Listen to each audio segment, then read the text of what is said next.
오늘 우리가 예배를 시작하며 또한 말씀을 함께 나누기 위하여 시편 69편을 함께 읽고 들었습니다. 시편 69편으로 제가 또 여러분들과 함께 나눴었던 시편 강의 두 번째 책을 오늘로 마치고 또 한동안 다른 본문에서 말씀 나누다가 세 번째 책으로 후에 다시 또 여러분들과 함께 나누는 시간을 갖도록 하겠습니다. 시편 두 번째 책, 시리즈의 마지막으로 시편 69편을 또 택하고 함께 또 들었는데요. 시편 69편은 조금 더 특별한 그러한 시편이라 할 수 있겠습니다. 오늘 시편 69편을 전체를 쭉 들으시면서 또 여러분들께서 발견하실 수도 있으셨는데, 다윗의 시인데 그 다윗의 시 가운데 예수님이 고난받으셨던 장면들과 연결되는 그런 구절들을 발견하실 수 있으실 겁니다. 맞습니다. 그래서 이 시편을 그리스도의 고난을 예고한 시다라고 이제 교회는 이름 붙여서 이 시를 또한 듣고 묵상하고 있습니다. 몇 절 제가 예수님의 고난과 관련되어 보이는 구절들을 읽어드릴까 합니다. 3절, 4절에 이런 말씀이 나와요. 내가 부르짖음으로 피곤하여 나의 목이 마르며 나의 하나님을 바라서 나의 눈이 쇠하였나이다. 까닭 없이 나를 미워하는 자가 나의 머리털보다 많고 부당하게 나의 원수가 되어 나를 끊으려 하는 자가 강하였으니 내가 빼앗지 아니한 것도 물어주게 되었나이다. 예수님께서 고난받으시는 장면, 특별히 십자가에서 혹은 빌라도의 법정에서 수치를 당하시던 장면을 연상케 하는 문구들이죠. 7절에 이런 말이 있습니다. 내가 주를 위하여 비방을 받았사오니 수치가 나의 얼굴에 접혔나이다. 8절에 또 이런 말씀이 있어요. 내가 나의 형제에게는 객이 되고 나의 어머니의 자녀에게는 낯선 사람이 되었나이다. 예수님의 이야기 가운데 예수님이 하나님의 이름으로 귀신을 쫓아내시는 그 사역의 소식이 들려서 예수님의 그 육신의 모친의 가족에게는 어떻게 들렸습니까? 예수님이 귀신 들렸다라는 그런 오해로 예수님을 데리러까지 오셨던 그 사건들이 있지요. 9절에 또 말씀합니다. 주의 집을 위하는 열성이 나를 삼키고 주를 비방하는 비방이 내게 미쳤나이다. 예수님께서 예루살렘 성전, 특별히 그 뜰에 장사치들로 가득하여서 하나님께 기도하러 나온 이방인들이 있을 곳이 없는 그 상황을 가슴 아파하시며 그들을 몰아내실 때에 훗날 제자들이 그 상황을 상기하며 성령께서 주시는 그 깨달음으로 이 시편 69편 9절의 말씀을 인용하며 하나님의 집을, 성전을 사모하는 열심이 나를 삼켰나이다. 이 말씀이 바로 예수 그리스도께 대한 말씀이다라는 것을 훗날 깨닫게 되지요.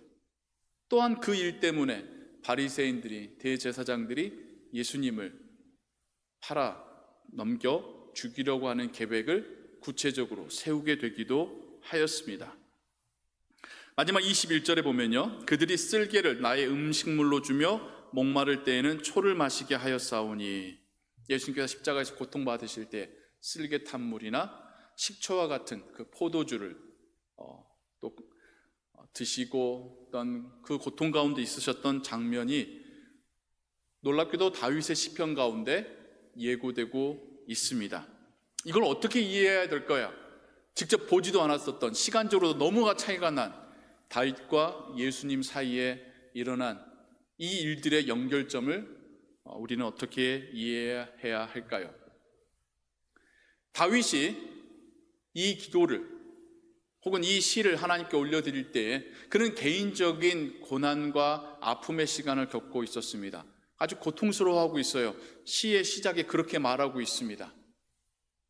그 고통 가운데 하나님의 영이 그에 영감하여서 단지 그 고통이 자기 개인만의 고통이 아니라 하나님께서 보내실 그리스도가, 메시아가 당하실 고통임을 영적으로 깨닫고 있는 것입니다.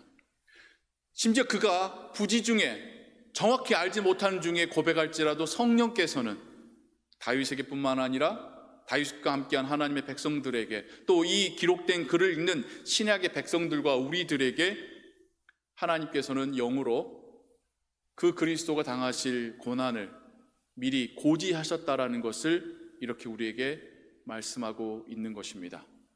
그리스도의 고난이 우연히 일어나거나 그가 힘이 약해서 당하신 것이 아니라 하나님의 그 구원 계획 가운데 한 부분이었음을, 그의 고난받으심을 당한 예고하는 이 시편을 통하여서 우리가 알 수가 있는 것이죠.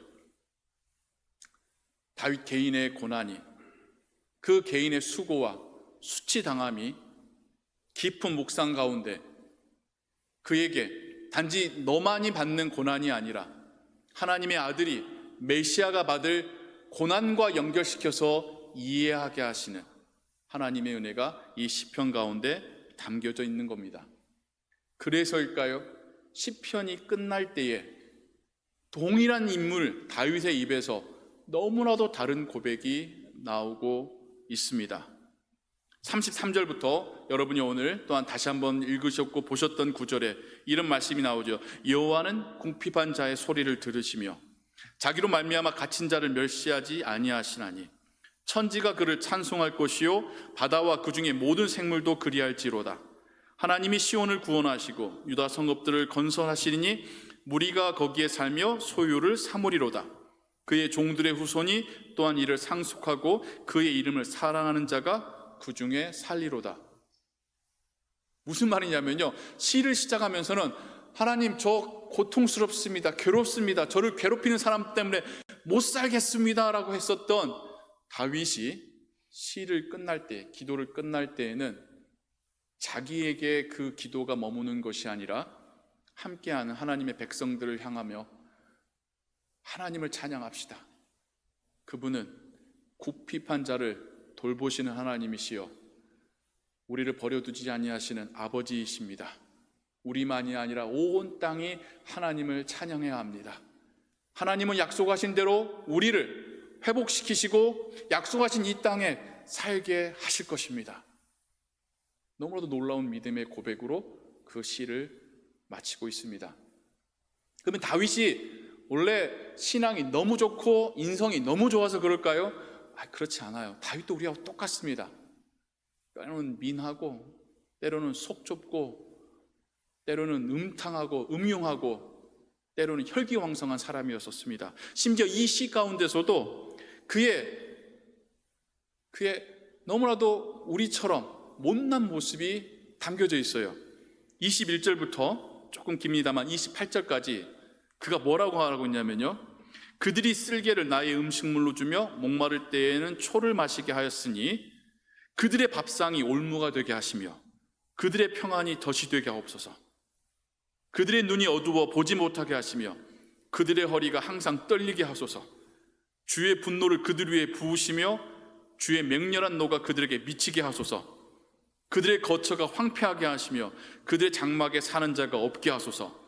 무릇 그들이 주께서 치신 자를 핍박하며 주께서 상하게 하신 자의 슬픔을 말하였사오니 그들의 죄악에 죄악을 더하사 주의 공의에 구원에 들어오지 못하게 하소서.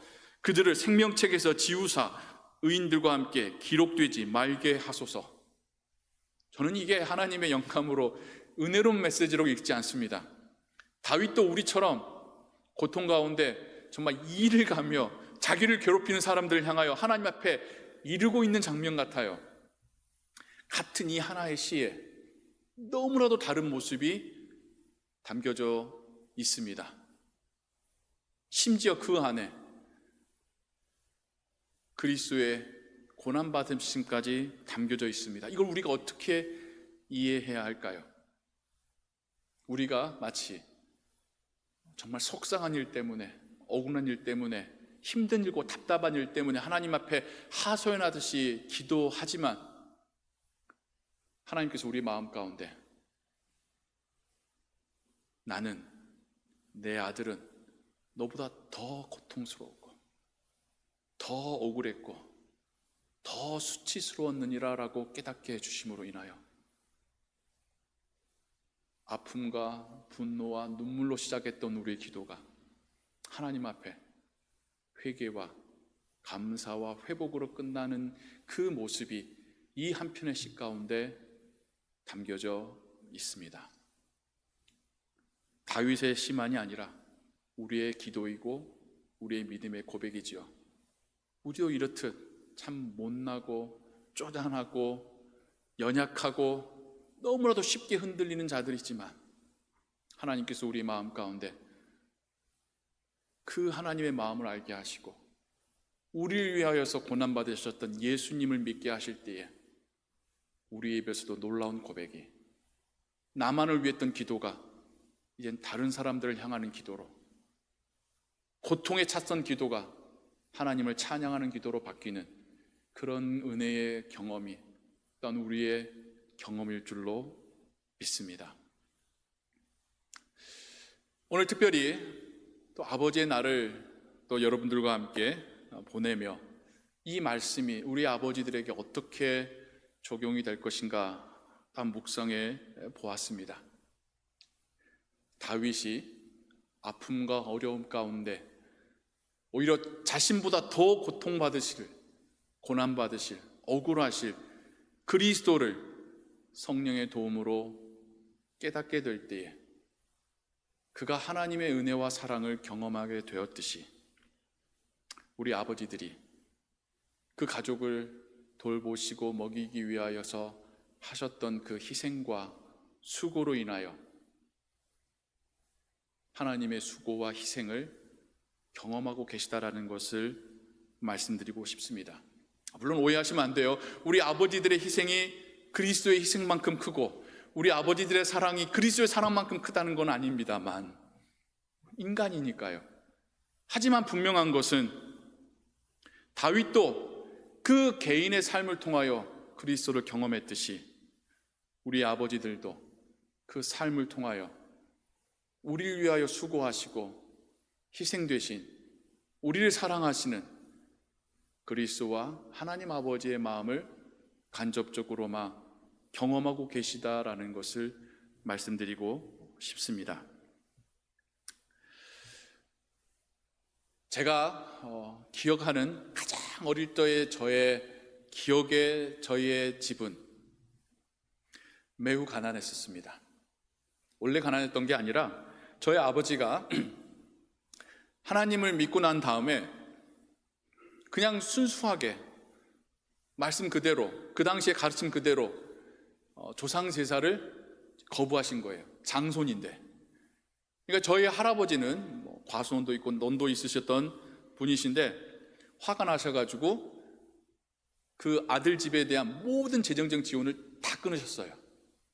그러니까 아버지와 어머니 그리고 갓난아기인 저를 데리고 있는 그 조그만 가정이 정말 빈손으로 밑바닥에서부터 독립하면서 살아가셔야 했었습니다. 저는 정확히 어렴풋이만 기억나고 후에 들은 이야기인데 맨 처음에 하신 일은 미천도 없고 생활비도 없으니까 그 정미손지 하여튼 시장에 가서 이렇게 갈고 남은 그 찌꺼기 같은 쌀들을 걷어다가 집에서 삶아가지고 찌어가지고 떡 만들어서 떡을 파시는 일을 먼저 하셨고요. 그래서 조금 이제 푼돈이 모이니까 그걸로 자전거를 사셔서, 스쿠터나 오토바이도 아니고 자전거를 사셔가지고 앞에서 아버지가 자전거를 끄시고 뒤에서는 어머니가 타셔가지고 당시에 이제 가정학습지를 돌리시는, 배달하시는 일을 하셨고요. 그러다가 또 조금 돈이 모이시니까 이번에는 젖소를 한 마리 사셔가지고 젖을 짜서 우유를 납품하시는 일을 하신 거예요. 나중에는 이제 소가 새끼도 낳고 또 한 마리 더 낳고 하다 보니까 이제 시골로 옮겨가셔서 그렇게 젖을 짜는 우유를 납품하는 일을 하시며 가족들을, 자녀들을 먹여 살리시고 그렇게 사셨죠. 그 상황 속에서 모든 게 순탄하고 잘 됐냐? 그렇지도 않습니다. 한 번은 튀김집 하셨다가 잘 팔리진 않은데 맨 저녁마다 가족들이 튀김과 통닭 튀겨 먹다가 가게를 문 닫기도 했고요. 뜻대로 되신 일이 있었겠습니까? 그런데 그 시간을 하나님께서 허락하신 그 시간을 최선을 다해서 할 수 있는 일들을 다 하셨던 거예요. 그러다가 또 하나님이 말씀의 종으로 부르셔서 신학 공부하시고, 또 나이가 드신 다음에 목사님이 되시니까 이제 교회의 어떤 부목사부터 해서 목회자로 청빙받기에는 이미 나이가 너무 늦으신 거예요. 그래서 시장통에 2층 상가, 또 나중에는 지하 상가를 렌트하셔가지고 교회를 개척하셨죠. 저도 하수구 냄새 많이 맡고 자랐습니다. 그 나중에 이제 조그만 교회를 또 건물을 이제 개척하시게 됐을 때는 담장부터 부엌, 화장실, 하수도, 손재주 배워본 적도 없으신 분이 다 손으로 해 가시면서, 물론 또 교인들과도 함께 하셨고요. 그렇게 교회를 개척하시고 또 묵묵히 그 시간을 보내 오셨습니다. 아버지는 좀 투박하신 그 예전 분이세요. 그래서 살갑게 자녀들을 그렇게 하실지도 모르고 혼내실 땐 엄하게 혼내시는 그 아버지신데, 한 번도 저에게 너도 이렇게 해야 된다라고 가르치신 적은 없습니다. 근데 아들이라서 그냥 그 본 게 제 머릿속에, 기억 속에 남는 거예요.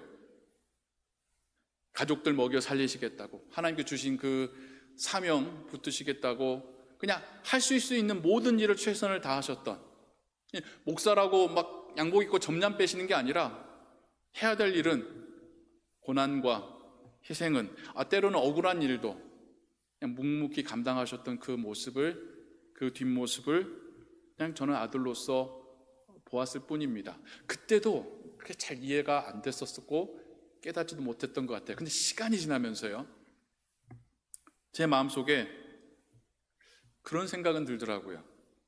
나도 내 가족 먹여 살려야 된다고 한다면 양복 입고 점잖은 일뿐만 아니라 땀 흘리고 먼지 뒤집어 쓰는 일이라도 당연히 해야지 라고 하는 생각이 자연스럽게 제 마음에 담기더라고요. 그리고 더 나아가서 저의 아버지도 그분이 경험하셨던 하나님의 사랑으로 그분의 가족들, 식솔들을 먹이시고 맡으신 사역 최선을 다하시면서 하나님을 보셨듯이 저도 마찬가지였던 것 같아요. 아버지의 모습을 보면서 그 뒤에 계신 우리를 위하여서 사랑으로 먹이시고 어떤 희생도 감수하셨던 하나님을 아버지라 부를 수 있게 되었던 것은 또 제 앞에서 오늘 보이셨던 아버지 때문이었다라는 것을 또한 깨닫게 되었습니다. 저만의 이야기가 아니죠. 모든 아버지와 어머니들의 이야기죠. 특별히 말 다르고 물 다르고 환경 다르고 이 미국 땅에 이민 오신 모든 아버지 어머니들이 겪으시는 일이죠. 특히 아버지들, 물론 제가 남녀를 구분하는 건 아닙니다만 그 그로서리에 가서 영어 잘 안 되서 창피 겪는 거는 그건 일도 아니죠. 직장에 가서 직장 상사의 말을 정확히 알아듣고 반응해야지, 안 그랬다가는 이거는 그냥 길거리에서 당하는 수치와는 또 다른 수치가 몰려들고, 한국에 있었다라고 하면 그래도 혈연, 지연, 학연 도움 받아가며 어떻게 해볼 터인데 아이들에게, 가족들에게 좀 다른 삶, 좀 더 가능성 있는 삶 주고자 이곳까지 이민 오셔가지고 한국에선 해보지도 않았던 일들 하고 계시는 우리 많은 아버지들이 겪으셨던 일이, 그리고 지금 겪고 있는 일들이 그런 일들일 거라고 저는 생각합니다. 그런 우리의 아버지들에게 드리고 싶은 이야기는, 다윗이 자기 개인의 고난 가운데 메시아의 고난을 보았듯이 여러분이 수고하시는 그 수고를 통하여서 우리를 위하여 그 어떤 희생도 모욕도 감당하셨던 예수님을 보게 되시기를 원합니다.